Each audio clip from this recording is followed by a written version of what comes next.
पहले मिल सके। तो चलिए स्टार्ट करते हैं हमारा पहला क्वेश्चन। हाल ही में राष्ट्रीय खेल दिवस ये कब मनाया गया है, यानी कि नेशनल स्पोर्ट्स डे। तो ये भी हाल ही में मनाया गया है 29 अगस्त को। और ये 29 अगस्त को ही क्यों मनाया जाता है, तो आप लोगों ने मेजर ध्यानचंद का नाम ज़रूर सुना होगा। मेजर ध्यानचंद, जिन्हें हॉकी का जादूगर भी कहा जाता है। तो इन्हीं की जयंती पर यानी कि 29 अगस्त को मनाया जाता है राष्ट्रीय खेल दिवस के रूप में। और ये पहली बार मनाया गया था 29 अगस्त 2012 में। अच्छा, ये तो हुई राष्ट्रीय खेल दिवस की बात। अंतर्राष्ट्रीय खेल दिवस यानी कि इंटरनेशनल स्पोर्ट्स डे ये कब मनाया जाता है, तो ये मनाया जाता है 6 अप्रैल को। तो आप दोनों ही याद रखेंगे, राष्ट्रीय और अंतर्राष्ट्रीय। अब देखिए, यदि हम अदर ऑप्शन को डिस्कस करें तो 12 अगस्त को मनाया गया है वर्ल्ड यूथ डे, जबकि नेशनल यूथ डे मनाया जाता है 12 जनवरी को। 13 अगस्त को मनाया गया है वर्ल्ड ऑर्गन डोनेशन डे, यानी कि विश्व अंगदान दिवस। और 26 अगस्त को क्या मनाया गया है, महिला समानता दिवस, यानी कि वुमेन इक्वालिटी डे। तो ये सभी आप याद रखेंगे। नेक्स्ट है, हाल ही में किस राज्य ने अपनी पहली समुद्री एम्बुलेंस, जिसका नाम है प्रतीक्षा, इसकी शुरुआत की है।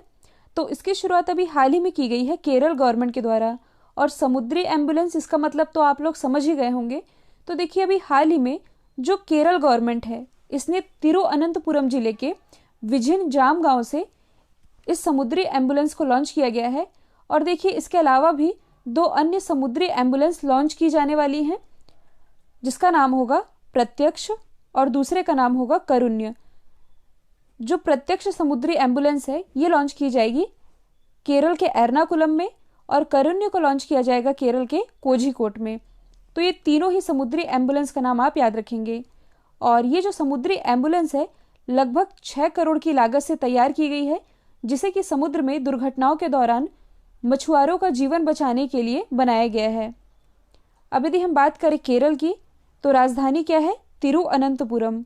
और तिरुअनंतपुरम में ही भारत का पहला स्पेस टेक पार्क खोला गया है। मुख्यमंत्री हैं पिनरई विजयन, राज्यपाल है आरिफ मोहम्मद खान। अब देखिए, केरल से रिलेटेड यदि आप कुछ एक्स्ट्रा फैक्टर डिस्कस करना चाहें, तो जो केरल का कोझिकोड है, इसी कोझिकोड से भारत का पहला IWTC यानी कि इंटरनेशनल वुमेन ट्रेड सेंटर ये स्थापित किया। अब यहाँ पर भारत में पहले की बात की जा रही है। तो यदि आप अदर ऑप्शन को रिलेट कर सकें, तो कुछ समय पहले ही गुजरात के गांधीनगर से भारत की पहली बैटरी चालित सिटी बस सेवा का शुभारंभ किया गया था गृह मंत्री अमित शाह जी के द्वारा। यदि हम बात करें उत्तर प्रदेश की, तो उत्तर प्रदेश की जो राजधानी है लखनऊ, लखनऊ के चारबाग रेलवे स्टेशन से भारत का पहला हेल्थ ATM लॉन्च किया गया। जबकि छत्तीसगढ़ में है अंबिकापुर, और अंबिकापुर में ही भारत का पहला गार्बेज कैफे स्थापित किया गया है। जबकि भारत का पहला गार्बेज क्लिनिक ये स्थापित किया गया है मध्य प्रदेश की राजधानी भोपाल में। और अभी तक यदि आप लोगों ने ऑनलाइन स्टडी पॉइंट के लास्ट 6 मंथ करंट अफेयर की PDF को परचेस नहीं किया है, तो इसके लिंक अभी भी ओपन है। इस PDF में आप लोगों को लास्ट 6 मंथ के करंट अफेयर के, मतलब कि 800+ क्वेश्चन करंट अफेयर के with detailing with extra fact, जैसे आप लोगों को क्लास में पढ़ाया जाता है, सेम उसी फॉर्मेट में ये करंट अफेयर की PDF आप लोगों के लिए अवेलेबल है हिंदी लैंग्वेज में, जो कि आपके आने वाले किसी भी एग्जाम के पॉइंट ऑफ व्यू से इंपॉर्टेंट है। और आप सभी के रिस्पॉन्स भी काफ़ी अच्छे आ रहे हैं, तो इस PDF को आप परचेस कर सकते हैं। नेक्स्ट है, हाल ही में किस देश के प्रधानमंत्री शिंजो अबे ने इस्तीफा दे दिया है। तो ये न्यूज़ आप लोगों ने ज़रूर सुनी होगी। शिंजो अबे, जो कि अभी तक जापान के प्राइम मिनिस्टर थे, इन्होंने भी हाल ही में हेल्थ इशू के कारण अपने पद से इस्तीफा दे दिया है। और ये जापान के सबसे लंबे समय तक रहने वाले प्राइम मिनिस्टर थे। सबसे पहले हम जान लेते हैं जापान के बारे में। तो आप मैप में देख सकते हैं, ये है जापान की लोकेशन। जापान की कैपिटल क्या है, टोक्यो। और इसी टोक्यो में 2021 का जो टोक्यो ओलंपिक है ये आयोजित किया जाना है। यहाँ की करेंसी क्या है, येन। भारत और जापान के बीच एक एक्सरसाइज होती है जिसका नाम है, एक तो है धर्म गार्डियन, दूसरी है शिन्यू मैत्री। ये दोनों ही एक्सरसाइज आप याद रखेंगे। अब देखिए, यहाँ पर प्राइम मिनिस्टर के इस्तीफे देने की बात की जा रही है, तो आप कहीं ना कहीं अदर कंट्रीज के प्राइम मिनिस्टर या प्रेसिडेंट को रिलेट कर सकते हैं जिन्होंने अभी हाल ही में इस्तीफा दिया है। यदि हम बात करें माली की, तो मैंने आप लोगों को बताया था हाल ही में जो माली के प्रेसिडेंट है इनका नाम है इब्राहिम बाउपकर। इन्होंने अभी हाल ही में सैन्य विद्रोह के कारण इस्तीफा दिया है। फ्रांस के जो प्राइम मिनिस्टर थे एडवर्ड फिलिप, इन्होंने कुछ समय पहले ही इस्तीफा दिया था, जिसके बाद से फ्रांस के नए प्राइम मिनिस्टर ये बनाए गए थे जैन कॉस्टेक्स। और अभी हाल ही में जब लेबनान में इमरजेंसी लगाई गई थी, क्यों लगाई गई थी, रीज़न मैंने आप लोगों को बताया भी था। लेबनान की जो कैपिटल है बेरूत, यहाँ पर जो ब्लास्ट हुआ था, जिसके कारण से लेबनान के जो प्राइम मिनिस्टर हैं हसन दियाब और इनकी पूरी सरकार को इस्तीफा देना पड़ा था। तो ये सभी आप याद रखेंगे। नेक्स्ट है, हाल ही में टिकटॉक कंपनी के किस सीईओ ने अपने पद से इस्तीफा दे दिया है? तो ये भी हाल ही में इस्तीफा दे दिया है केविन मेयर ने। और केविन मेयर इन्होंने इस्तीफा दिया है, तो इनके स्थान पर अब नए सीईओ होंगे वेनेसा पापस। यदि हम बात करें टिकटॉक की, तो ये एक बायोडांस कंपनी के द्वारा डेवलप की गई है। ये एक चाइनीज कंपनी है। इसकी स्थापना हुई थी 2012 में और इसके जो संस्थापक हैं ये है झांग थीमिंग। अब यहाँ पर भी इस्तीफा दिए जाने की बात की जा रही है। तो 1 साल से ऊपर हो चुका है बिनी बंसल को इस्तीफा दिए हुए। ये कौन है? तो ये फ्लिपकार्ट के को फाउंडर और सीईओ थे जिन्होंने इस्तीफा दिया। और अभी हाल ही में जो आईबीएम के सीईओ यानी कि इंटरनेशनल बिजनेस मशीन, इसके जो सीईओ हैं गिनी रोमैटी, इन्होंने इस्तीफा दिया, जिसके बाद से अब आईबीएम के नए सीईओ ये कौन बने हैं? अरविंद कृष्णा। और इनका नाम क्यों इंपॉर्टेंट है? क्योंकि ये भारतीय मूल के हैं जो कि अब आईबीएम के सीईओ बन गए हैं। नेक्स्ट है, हाल ही में राष्ट्रीय शिक्षक पुरस्कार 2020 से किसे सम्मानित किया जाएगा? तो ये भी हाल ही में सम्मानित की जाएंगी सुश्री सुधा पेनुली। और उन्हें राष्ट्रीय पुरस्कार 2020 के लिए चुने गए 47 उत्कृष्ट टीचर्स के लिस्ट में शामिल किया गया है। और इन्हें यह अवार्ड क्यों दिया जाएगा?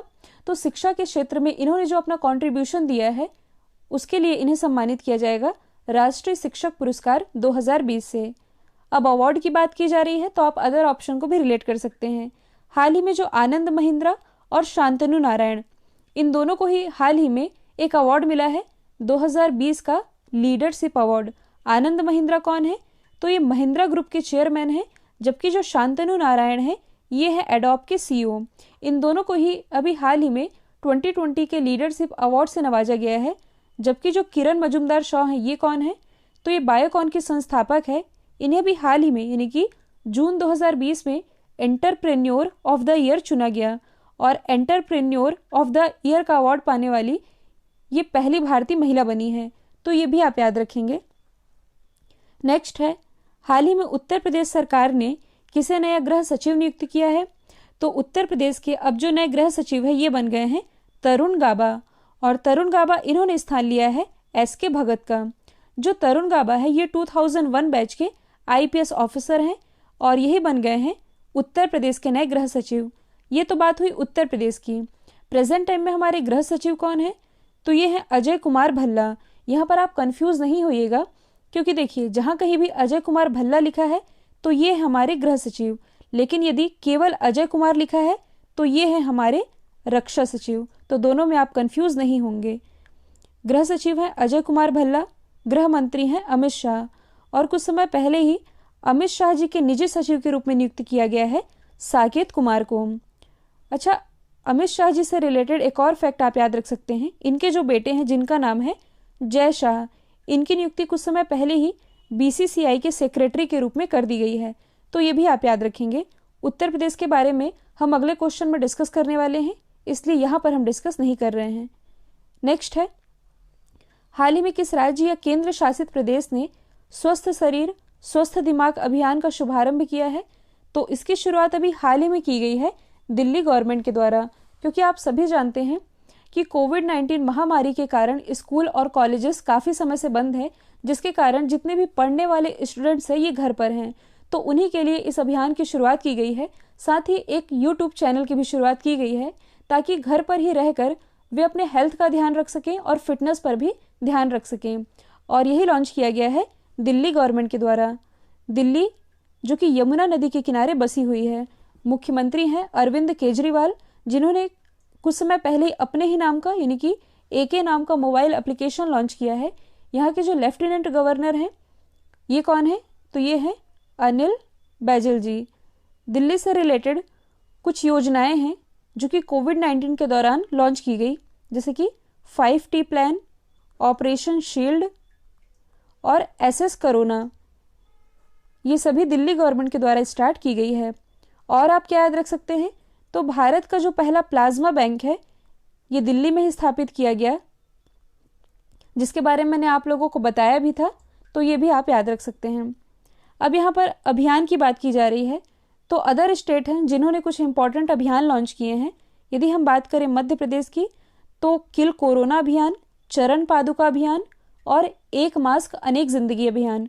उत्तर प्रदेश की यदि हम बात करें तो मिशन वृक्षारोपण अभियान 2020, यह भी हाल ही में यानी कि जून में ही जब विश्व पर्यावरण दिवस मनाया गया 5 जून को, तब इस मिशन की शुरुआत की गई थी, जिसका नाम है मिशन वृक्षारोपण 2020 अभियान लॉन्च किया गया उत्तर प्रदेश गवर्नमेंट के द्वारा।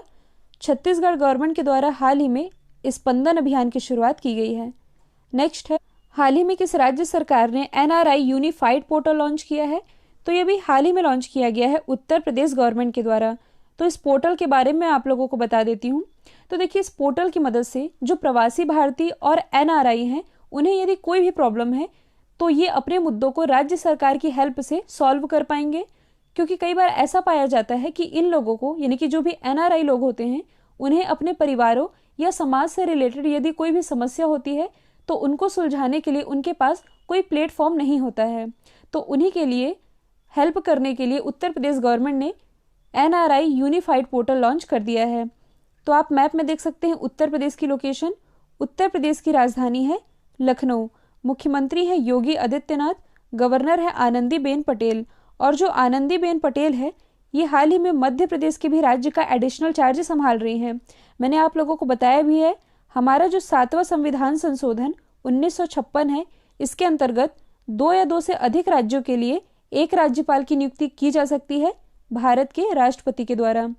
तो ये मध्य प्रदेश का भी एडिशनल चार्ज संभाल रही हैं। उत्तर प्रदेश उच्च न्यायालय के मुख्य न्यायाधीश तो ये हैं जस्टिस गोविंद माथुर। लोकसभा सीटें हैं 80, राज्यसभा सीटों की संख्या है कुल 31। और मैंने आप लोगों को बताया भी था कि कोरोना टेस्टिंग के मामले में भारत का नंबर 1 राज्य ये उत्तर प्रदेश ही है। नेक्स्ट है, हाल ही में असम सरकार ने ड्यूटी पर कोविड-19 से मौत होने पर पत्रकारों, होमगार्ड्स और अन्य स्थायी कर्मचारियों के लिए कितने लाख रुपए के बीमा कवर को मंजूरी दी है, तो ये मंजूरी दी गई है 50 लाख रुपए के बीमा कवर की।